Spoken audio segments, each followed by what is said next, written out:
അപ്പൊ ഞങ്ങളിപ്പോ ഉള്ളത് മുതുമല ടൈഗർ റിസർവിലാണ്. ശരിക്കും ബാംഗ്ലൂര് പോകാനായിട്ട് നിങ്ങൾ ചൂസ് ചെയ്യാൻ പറ്റിയ ഒരു ഡിഫറെന്റ് ആയിട്ടുള്ള ഒരു വഴിയാണിത്.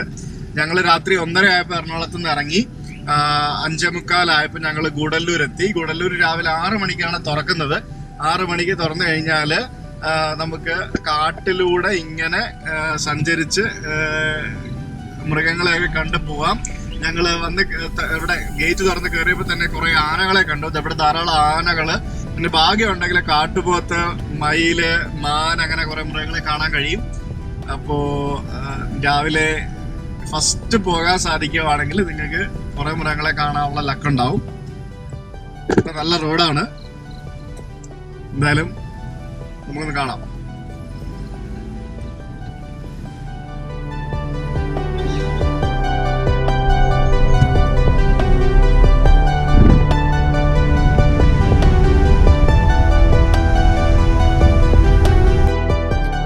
ഗൂഡല്ലൂരിൽ നിന്നും രാവിലെ 6 മണിക്ക് ഗേറ്റ് തുറന്നു കഴിഞ്ഞ് മുന്നോട്ട് പോകുമ്പോൾ തന്നെ ധാരാളം മൃഗങ്ങളെ നമുക്ക് ആ സമയത്ത് കാണാൻ സാധിക്കും. ഞാൻ കയറി ഉടനെ തന്നെ ഒരു ആനയുടെ കൂട്ടം മുമ്പിൽ നിൽപ്പുണ്ടായിരുന്നു. അൺഫോർച്ചുനേറ്റ്ലി എനിക്ക് ആ വീഡിയോ എടുക്കാൻ സാധിച്ചില്ല. പിന്നീട് നമ്മൾ മുന്നോട്ട് പോകുന്തോറും പിന്നെ ഞാൻ കണ്ടത് കുറച്ച് മാൻകൂട്ടങ്ങളെയാണ്. പിന്നെ മാൻകൂട്ടങ്ങളാണ് കൂടുതലായിട്ട് ഇവിടെ കാണുന്നത്. അത് കഴിഞ്ഞിട്ട് നമുക്ക് കാണാൻ ഞാൻ കുറച്ച് കാട്ടുപോത്തിൻ്റെ ഒരു കൂട്ടത്തെ കണ്ടു.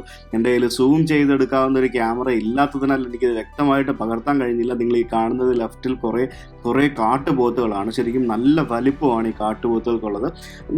ഞാൻ മുത്തങ്ങ വഴി പോയിട്ട് പലതവണ പോയിട്ടുണ്ടെങ്കിലും ഞാൻ ഇതുപോലെ ധാരാളം മൃഗങ്ങളെ മുത്തങ്ങ വഴി പോകുമ്പോഴൊന്നും കണ്ടിട്ടില്ല. പക്ഷെ ഞാൻ ഈ വഴി എപ്പോഴൊക്കെ പോയിട്ടുണ്ടോ ഞാൻ മൃഗങ്ങളെ പലതവണ കണ്ടിട്ടുണ്ട് താനും.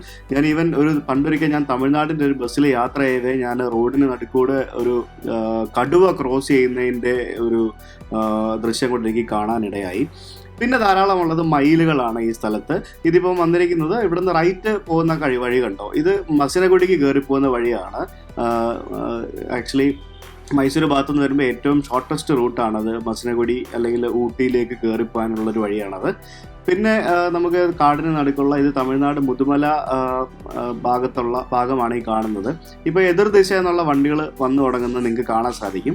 അതോടൊപ്പം തന്നെ നമുക്ക് ധാരാളം ശരിക്കും എനിക്ക് വളരെ ഇഷ്ടമാണ് ഈ മാൻകൂട്ടങ്ങളെ ഇങ്ങനെ കാണാനായിട്ട്. നമുക്ക് നല്ലൊരു കാഴ്ചയാണ് ഇവർ സമ്മാനിക്കുന്നത്. ധാരാളം മാനുകളാണ് നമുക്ക് റോഡിൻ്റെ അപ്പുറത്തും ഇപ്പുറത്തും നമുക്ക് ഇങ്ങനെ കാണാൻ സാധിക്കും. അവരിങ്ങനെ രാവിലെ ഇങ്ങനെ പുല്ല് മേഞ്ഞ് നടക്കുന്ന കാഴ്ചകൾ ഇറ്റ്സ് വെരി ഓസം. കണ്ടില്ല എന്തോരം മാനുകളാണെന്ന് എനിക്ക് ഇതിനൊന്നും കണ്ട മതിയാവില്ല. പ്രത്യേകിച്ച് നമ്മൾ യാതൊരു പൈസ മുടക്കവും ഇല്ലാതെ നമുക്ക് റോഡിലൂടെ ഉള്ള നാച്ചുറൽ നമ്മുടെ വണ്ടി ഓടിച്ച് നമ്മുടെ വണ്ടിയിൽ ഇരുന്നുകൊണ്ടുള്ള തന്നെ ഒരു സഫാരിയാണ് നമുക്ക് ഇവിടെ അനുഭവിച്ചറിയാൻ സാധിക്കുന്നത്.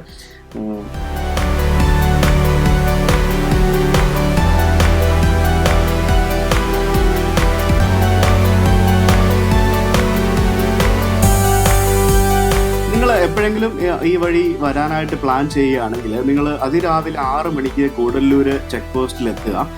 ആ സമയത്ത് അവിടെ 6 മണിയാകുമ്പോഴത്തേക്കും വണ്ടികളൊക്കെ മുൻപോട്ട് തിട്ടിട്ടുണ്ടാവും. എന്നാലും മുമ്പിൽ കിടക്കുന്ന എല്ലാ ലോറികളായിരിക്കും. ഇപ്പോൾ ചെറിയ വണ്ടികളാണെങ്കിൽ നിങ്ങൾക്ക് അതിനെയൊക്കെ ഓവർടേക്ക് തിരിച്ചായിട്ട് മുന്നോട്ട് പോകാൻ സാധിക്കും. ഏറ്റവും മുന്നിലായിട്ട് പരമാവധി യാത്ര ചെയ്യുകയാണെങ്കിൽ നിങ്ങൾക്ക് ആദ്യം പോകുന്ന നിലയ്ക്ക് നിങ്ങൾക്ക് കുറേ മൃഗങ്ങളെ കാണാൻ സാധിക്കും. മൃഗങ്ങൾ ശരിക്കും അവയെ ഹോൺ അടിച്ച് ഉപദ്രവിക്കുകയോ അല്ലെങ്കിൽ ഓവർ സ്പീഡിൽ പോയിട്ട് അവർ തട്ടിയിടാനോ മുറിച്ചിടാനോ ഒന്നും ശ്രമിക്കാതിരിക്കുക.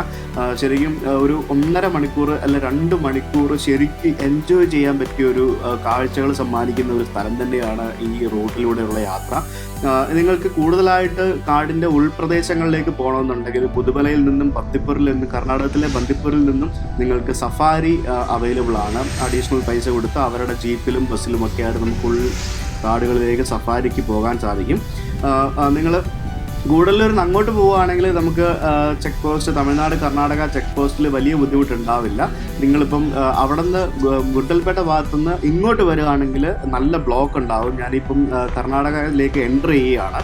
അപ്പം ഇങ്ങോട്ട് വരുന്ന വണ്ടികളെല്ലാം തമിഴ്നാട് ചെക്ക് പോസ്റ്റിൽ കർശനമായിട്ട് ചെക്ക് ചെയ്തിട്ടേ വിടുകയുള്ളൂ അവർ. അതായത് മദ്യമുണ്ടോ അങ്ങനെയുണ്ടോ സാധനങ്ങളൊക്കെ ചെക്ക് ചെയ്തിട്ടേ വിടുകയുള്ളൂ. അതുകൊണ്ട് തന്നെ അവർ നല്ല പൈസ ഉണ്ടാക്കുന്ന ഒരു ഏരിയയും കൂടെയാണ് ഇത്. ഞാൻ ധാരാളം എന്നോട് എല്ലാ പേപ്പേഴ്സും ഓക്കെ ആയിട്ട് പോലും കൈക്കൂലി ചോദിച്ചിട്ടുള്ള ആൾക്കാരാണ് അവർ. അപ്പം അവർ നല്ല തിരക്കുണ്ടായിരുന്ന ഏരിയയാണ്. അപ്പം ഇതിപ്പോൾ കർണാടകത്തിലേക്ക് കയറിയിരിക്കുകയാണ്. കർണാടകത്തിൽ കയറി കഴിഞ്ഞപ്പോഴത്തേക്കും ഞാനൊരു ആന കൂട്ടത്തെ കണ്ടിരിക്കുന്നുണ്ടോ. ഇതിപ്പോൾ നിങ്ങൾക്ക് ഇടതുവശത്ത് കാണാൻ ഒരു 5-6 ആനകൾ ഇങ്ങനെ നടക്കുന്ന കാണാം. നമുക്ക് ആനക്കൂട്ടം കർണാടകത്തിലെ ശരിക്കും ഇതിപ്പോൾ കൊരങ്ങന്മാരുടെ ഒരു പ്രദേശം നിങ്ങൾക്ക് കാണാം. ഇത് ആക്ച്വലി ബന്ദിപ്പൂർ ആണ്.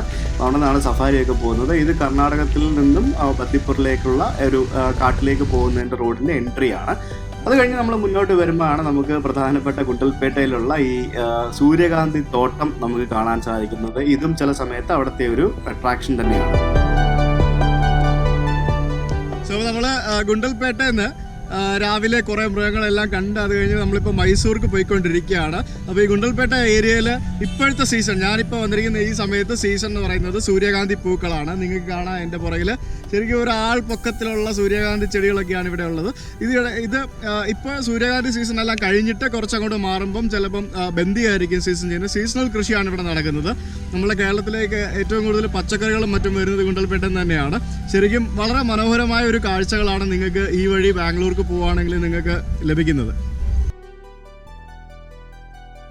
ഒട്ടും പ്ലാനിങ് ഇല്ലാതെ പെട്ടെന്നുള്ളൊരു യാത്രയിൽ പകർത്തിയ കുറച്ച് ദൃശ്യങ്ങളാണ് ഇത്. ഞാൻ എന്തായാലും അടിപൊളി ദൃശ്യ വിസ്മയങ്ങൾ നമുക്ക് തരുന്ന ഒരു റൂട്ട് തന്നെയാണ് ഇത്. ഞാൻ വീണ്ടും അടുത്ത തവണ ഞാൻ ബാംഗ്ലൂർ പോകുമ്പോൾ തീർച്ചയായും ഗുണ്ടൽപേട്ട, ഗൂഡല്ലൂർ, ബന്ദിപ്പൂർ, മുതുമല ഭാഗത്തുള്ള എല്ലാ സ്ഥലങ്ങളും കവർ ചെയ്ത് നിങ്ങളുടെ മുന്നിൽ എത്തിക്കുന്നതാണ്.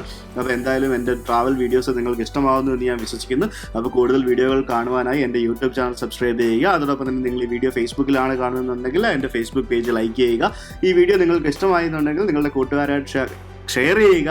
എന്തെങ്കിലും സംശയങ്ങളുണ്ടെങ്കിൽ ഈ വീഡിയോയുടെ താഴെ കമൻറ്റ് ചെയ്താൽ ഞാൻ മറുപടി നൽകുന്നതായിരിക്കും. അപ്പോൾ അടുത്ത വീഡിയോയുമായിട്ട് കാണുന്നത് വരെ ദിസ് ഈസ് സുജിത് ഭക്തൻ സൈനിങ് ഓഫ്.